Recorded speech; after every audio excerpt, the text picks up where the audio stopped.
Hi everyone, it's Maya from Green Plate Special, and I am here today to open this food with you. I'm not really sure what's on the inside, but let's check it out together. It's wrapped in foil, came out of the freezer, and it's actually nighttime right now, but I heard this is really good to eat in the morning for breakfast.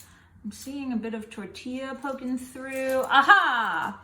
It looks like it is a breakfast burrito that you could freeze and then reheat and enjoy for your morning breakfast. There's a recipe on the Green Plate Special website, and actually, right now, we've got a breakfast burrito expert in our midst who is going to share her passion and love and expertise with you all about how she likes to make her breakfast burritos. So we're gonna hand it over to Carrie. Hi, Carrie. Hello! Tell us what you have going on here. Well, I have a really exciting spread here to prepare a breakfast burrito. One of the foods that's near and dear to my heart. Cool. Why is it near and dear to your heart? Well, a while back, I realized that I really love savory breakfast, especially with eggs, protein, but I just don't have enough time in the morning to prepare all of that every day. So I decided I'm gonna make a huge batch of breakfast burritos, freeze them, and then take it with me in the morning. Wow, genius idea. And I've loved my life ever since. So tell us what you put into your breakfast burritos. So today what we have is a classic, I guess, I don't know, slightly more classic, simple combination. We have our scrambled eggs. I scrambled 12 eggs and we're gonna make about 10 burritos. Some shredded cheddar cheese, got some pickled jalapenos, some cooked black beans. These were cooked at home, but you can get them right out of the can. You can use pinto beans, you can use refried beans, whatever. And then we roasted some potatoes, cut up into these little cubes so that they'll be dispersed through the burrito. And then this is just some kale sauteed with garlic and onions. And then, of course, the very important wrap that will encase our burrito and finish the project. So the order that you put things down in the burrito doesn't really matter, but I like to put the beans down just because they're gonna like give a nice base to put everything else on top of. And you could mash these a little bit if you want Definitely. a creamier bean texture, right? Yeah. You could definitely mash these beans up and use some of the like liquid that came with the beans or that you cooked the beans in. And then I'm gonna put my eggs. I washed my hands, don't worry. Did you season your eggs with anything? I did. I put salt and pepper in the eggs.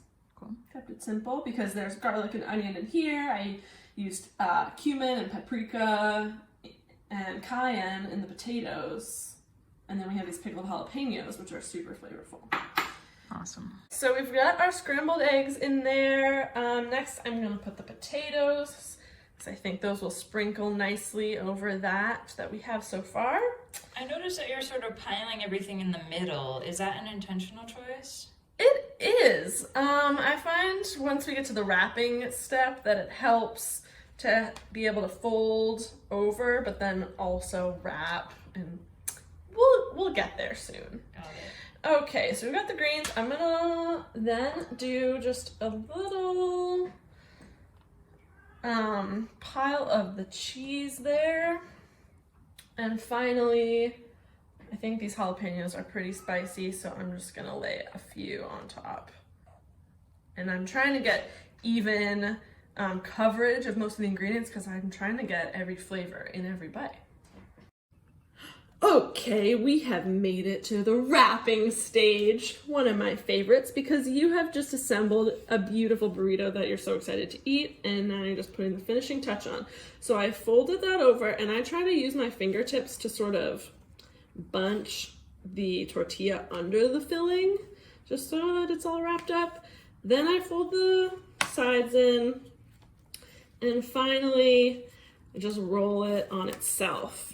And then you get a really nicely contained wrap. Here we have our beautiful burrito. Usually what I do is instead of just making one burrito at a time, I spread out a bunch of tortillas and then go with one ingredient at a time, filling in each tortilla, then move on to the next ingredient so that I'm trying to get an even dispersal of all the ingredients through all the burritos instead of like at the end I end up with half a container of beans and that's a really beany burrito that I don't want to eat. So once you've assembled all of them, then what do you do?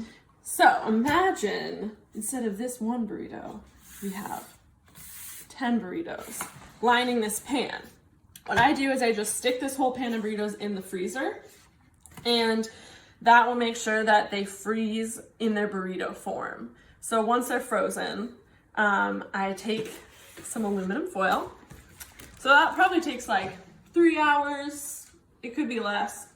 But I just stick them in the freezer for a while and take them out, and then I'm gonna wrap each of them individually in aluminum foil. And that I think prevents a crusty ice layer from forming. Usually when I have things in the freezer for a while that are like just in a plastic bag, they get a lot of ice build up. So by wrapping them in foil can prevent that from happening. So have this wrapped up. I have all my burritos wrapped up and previously frozen, and then I just stick them in a plastic bag, close the bag, label it with the date and what's in there, and then I'm ready in my morning to have a delicious burrito start to my day. When you take it out of the freezer, how do you defrost it or reheat it? Well, I just use a microwave. So the first really important step is to unwrap it from the foil, because foil in the microwave is a major fire hazard. So I unwrap the foil, and then depending on where I am, I've used either a plate or just like a couple paper towels layered on each other. Sometimes if I take the burrito just to school in the morning, I'll microwave it there and I don't have a plate. So any surface works.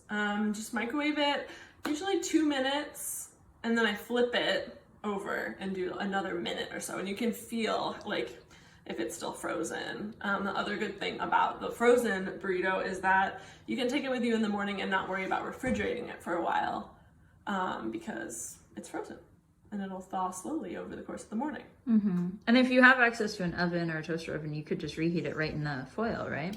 Yeah, you definitely could. You can put foil in the oven or a toaster oven and just like at a low heat to thaw. What other ingredients would you recommend in this kind of burrito? Yeah, well, I love eggs as a protein, so I always use eggs. Then I mix up the other things. So the last batch I made, I roasted broccoli, and then I also caramelized onions, and used that kind of in place of like the greens. I also really like the potatoes. I think it's a good texture, so I usually have potatoes in there. But yeah, any vegetable that's pre-cooked in some way, whether it's roasted or sauteed, is gonna be great. Like zucchini or yeah, bell zucchini. pepper. Oh yeah, and I've also made one with grated beets and carrots, which added like a nice sweet flavor. You could try different types of cheeses besides just cheddar, as long as it's like a good melting cheese. Pepper jack or even cotija. Yeah, definitely. What about putting meat into them in addition? Yeah, definitely. I mean, I feel like whatever you typically like in a burrito or whatever you think would be good with whatever you're putting in is going to work. So you could have chicken, beef, ground beef, shredded chicken, as long as it's already cooked. Breakfast sausage. Oh, yum. Yeah. Oh, you could do one with breakfast sausage, eggs, and potatoes, and even like a maple syrup drizzle if you're feeling like kind of diner breakfast. Yum. And so how long will they last in the freezer? I am just gonna have a disclaimer that I am not a freezer expert, but I would eat these within 3 months of freezing just to be sure. I don't know exactly how long they'll last. Cool, great. Use your best judgment. Is there anything that you like to eat on the side or on top of the burrito ever? Of course. Salsa, always a great addition. You'll notice there's no salsa in here. You could definitely add it in with the frozen ingredients, but I would just, if I were at home especially, mix it up with some salsa, sour cream. Maybe some cilantro. Yeah, fresh herbs. Yum. Whatever's around. Great. Mm-hmm. Well, thank you so much, breakfast burrito expert. Well, it's really fun to share my passion for breakfast burritos with GPS, and make sure to check out the recipes on the GPS website. Great, thanks. Bye. Bye.